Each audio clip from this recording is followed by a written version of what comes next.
بسم اللہ الرحمن الرحیم۔ شروع اللہ کا نام لے کر جو بڑا مہربان نہایت رحم والا ہے۔ الف لام میم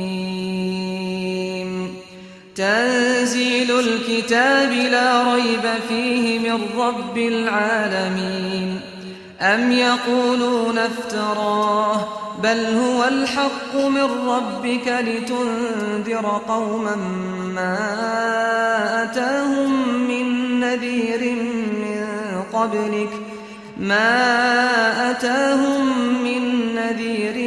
من قبلك لعلهم يهتدون الله الذي خلق السماوات والأرض وما بينهما في ستة أيام ثم استوى على العرش ما لكم من دونه من ولي ولا شفيع أفلا تتذكرون يدبر الأمر من السماء إلى الأرض ثم يعرج إليه في يوم كان مقداره 1000 سنة مما تعدون ذلك عالم الغيب والشهادة العزيز الرحيم الذي أحسن كل شيء خلقه وبدأ خلق الإنسان من طين ثم جعل نسله من سلالة من ماء مهين ثم سواه ونفخ فيه من روحه وجعل لكم السمع والأبصار والأفئدة قليلا ما تشكرون وقالوا أئذا ضللنا في الأرض أئنا لفي خلق جديد بل هم بلقاء ربهم كافرون قل يتوفاكم ملك الموت الذي وكل بكم ثم إلى ربكم ترجعون ولو ترى إذ المجرمون ناكسوا رؤوسهم عند ربهم ربنا أبصرنا وسمعنا فارجعنا نعمل صالحا إنا موقنون۔ الف لام میم، اس میں کچھ شک نہیں کہ اس کتاب کا نازل کیا جانا تمام جہانوں کے پروردگار کی طرف سے ہے۔ کیا یہ لوگ یہ کہتے ہیں کہ پیغمبر نے اس کو از خود بنا لیا ہے؟ نہیں، بلکہ وہ تمہارے پروردگار کی طرف سے برحق ہے تاکہ تم ان لوگوں کو ہدایت کرو جن کے پاس تم سے پہلے کوئی ہدایت کرنے والا نہیں آیا، تاکہ یہ رستے پر چلیں۔ اللہ ہی تو ہے جس نے آسمانوں اور زمین کو اور جو چیزیں ان دونوں میں ہیں سب کو 6 دن میں پیدا کیا، پھر عرش پر جلوہ افروز ہوا۔ اس کے سوا تمہارا نہ کوئی دوست ہے اور نہ سفارش کرنے والا۔ کیا تم نصیحت حاصل نہیں کرتے؟ وہی آسمان سے زمین تک کے ہر کام کا انتظام کرتا ہے، پھر ہر کام ایک روز جس کی مقدار تمہارے شمار کے مطابق 1000 برس ہوگی اس کی طرف رجوع کرے گا۔ اسی شان کا ہے وہ خالق جو پوشیدہ اور ظاہر کا جاننے والا ہے، غالب ہے، بڑا مہربان ہے۔ وہی جس نے ہر چیز کو بہت اچھی طرح بنایا، یعنی اس کو پیدا کیا اور انسان کی پیدائش کو مٹی سے شروع کیا، پھر اس کی نسل ایک قسم کے خلاصے سے یعنی حقیر پانی سے بنائی، پھر اس کو درست کیا، پھر اس میں اپنی طرف سے روح پھونکی اور تمہارے کان اور آنکھیں اور دل بنائے، مگر تم بہت کم شکر کرتے ہو۔ اور کہنے لگے کہ جب ہم زمین میں ملیا میٹ ہو جائیں گے تو کیا اثر نو پیدا ہوں گے؟ حقیقت یہ ہے کہ یہ لوگ اپنے پروردگار کے سامنے جانے ہی کے قائل نہیں۔ کہہ دو کہ موت کا فرشتہ جو تم پر مقرر کیا گیا ہے تمہاری روحیں قبض کر لیتا ہے، پھر تم اپنے پروردگار کی طرف لوٹائے جاؤ گے، اور تم تعجب کرو جب دیکھو کہ گناہگار اپنے پروردگار کے سامنے سر جھکائے ہوں گے اور کہیں گے کہ اے ہمارے پروردگار، ہم نے دیکھ لیا اور سن لیا، تو ہم کو دنیا میں واپس بھیج دے کہ نیک عمل کریں، بے شک ہم یقین کرنے والے ہیں۔ ولو شئنا لآتينا كل نفس هداها ولكن حق القول مني لأملأن جهنم من الجنة والناس أجمعين فذوقوا بما نسيتم لقاء يومكم هذا إنا نسيناكم وذوقوا عذاب الخلد بما كنتم تعملون إنما يؤمن بآياتنا الذين إذا ذكروا بها خروا سجدا وسبحوا بحمد ربهم وهم لا يستكبرون. اور اگر ہم چاہتے تو ہر شخص کو ہدایت دے دیتے، لیکن میری طرف سے یہ بات قرار پا چکی ہے کہ میں دوزخ کو جنوں اور انسانوں سب سے بھر دوں گا. سو اب آگ کے مزے چکھو، اس لیے کہ تم نے اس دن کے آنے کو بھلا رکھا تھا. آج ہم نے بھی تمہیں بھلا دیا ہے، اور جو کام تم کرتے تھے ان کی سزا میں ہمیشہ کے عذاب کے مزے چکھتے رہو. ہماری آیتوں پر تو وہی لوگ ایمان لاتے ہیں کہ جب ان کو ان کے ذریعے نصیحت کی جاتی ہے تو سجدے میں گر پڑتے اور اپنے پروردگار کی تعریف کے ساتھ تسبیح کرتے ہیں اور غرور نہیں کرتے. چونکہ آیت سجدہ تلاوت کی گئی ہے لہذا سامعین پر سجدہ واجب ہے. اللہ اکبر اللہ اکبر.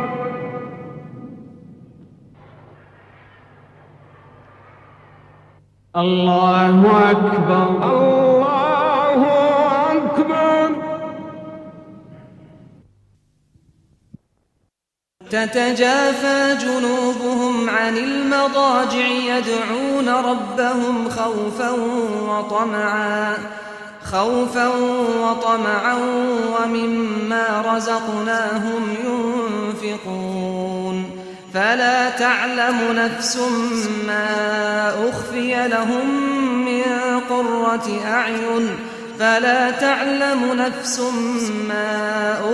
لهم من قرة أعين جزاء بما كانوا يعملون أفمن كان مؤمنا كمن كان فاسقا لا يستوون أما الذين آمنوا وعملوا الصالحات فلهم جنات المأوى نزلا بما كانوا يعملون وأما الذين فسقوا فمأواهم النار كلما أرادوا أن يخرجوا منها أعيدوا فيها وقيل لهم ذوقوا عذاب النار الذي كنتم به تكذبون.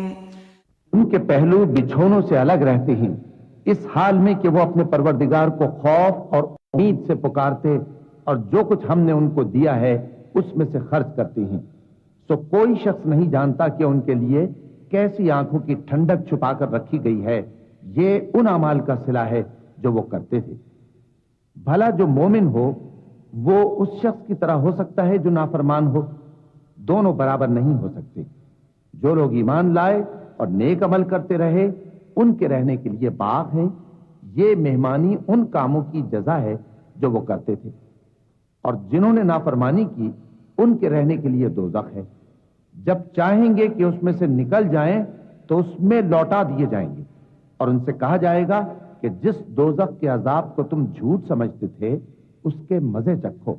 وَلَنُذِيقَنَّهُم مِّنَ الْعَذَابِ الْأَدْنَى دُونَ الْعَذَابِ الْأَكْبَرِ لَعَلَّهُمْ يَرْجِعُونَ وَمَنْ أَظْلَمُ مِمَّن ذُكِّرَ بِآيَاتِ رَبِّهِ ثُمَّ أَعْرَضَ عَنْهَا إِنَّا مِنَ الْمُجْرِمِينَ مُنْتَقِمُونَ. وَلَقَدْ آتَيْنَا مُوسَى الْكِتَابَ فَلَا تَكُنْ فِي مِرْيَةٍ مِّن لِقَائِهِ وَجَعَلْنَاهُ هُدًى لِبَنِي إِسْرَائِيلَ وَجَعَلْنَا مِنْهُمْ أَئِمَّةً يَهْدُونَ بِأَمْرِنَا لَمَّا صَبَرُوا وكانوا بآياتنا يوقنون إن ربك هو يفصل بينهم يوم القيامة فيما كانوا فيه يختلفون أولم يهد لهم كم أهلكنا من قبلهم من القرون يمشون في مساكنهم إن في ذلك لآيات أفلا يسمعون أولم يروا أنا نسوق الماء إلى الأرض الجرز فنخرج به زرعا تأكل منه أنعامهم وأنفسهم أفلا يبصرون ويقولون متى هذا الفتح إن كنتم صادقين قل يوم الفتح لا ينفع الذين كفروا إيمانهم ولا هم ينظرون فأعرض عنهم وانتظر إنهم منتظرون. ہم ان کو قیامت کے بڑے عذاب سے پہلے دنیا کے عذاب کا بھی مزہ چکھائیں گے، شاید وہ ہماری طرف لوٹ آئیں. اور اس شخص سے بڑھ کر ظالم کون جس کو اس کے پروردگار کی آیتوں سے نصیحت کی جائے تو وہ ان سے منہ پھیر لے. ہم گناہگاروں سے ضرور بدلہ لینے والے ہیں. اور ہم نے موسیٰ کو کتاب دی تو تم ان سے ملاقات ہونے سے متعلق شک میں نہ ہونا. اور ہم نے اس کتاب کو بنی اسرائیل کے لیے ذریعہ ہدایت بنایا تھا، اور ان میں سے ہم نے پیشوا بنائے تھے جو ہمارے حکم سے ہدایت کیا کرتے تھے، جبکہ وہ صبر بھی کرتے تھے اور وہ ہماری آیتوں پر یقین رکھتے تھے. بلا شبہ تمہارا پروردگار ہی ان میں جن باتوں میں وہ اختلاف کرتے تھے قیامت کے روز فیصلہ کر دے گا. کیا ان کو اس امر سے ہدایت نہ ہوئی کہ ہم نے ان سے پہلے بہت سی امتوں کو جن کے رہنے کے مقامات میں یہ لوگ چلتے پھرتے ہیں ہلاک کر دیا؟ بے شک اس میں نشانیاں ہیں، تو یہ سنتے کیوں نہیں؟ کیا انہوں نے نہیں دیکھا کہ ہم بنجر زمین کی طرف پانی رواں کرتے ہیں، پھر اس سے کھیتی پیدا کرتے ہیں جس میں سے ان کے چوپائے بھی کھاتے ہیں اور یہ خود بھی کھاتے ہیں؟ تو یہ دیکھتے کیوں نہیں؟ اور کہتے ہیں اگر تم سچے ہو تو یہ فیصلہ کب ہوگا؟ کہہ دو کہ فیصلے کے دن کافروں کو ان کا ایمان لانا کچھ بھی فائدہ نہ دے گا اور نہ ان کو مہلت دی جائے گی. تو ان سے منہ پھیر لو اور انتظار کرو، یہ بھی انتظار کر رہے ہیں.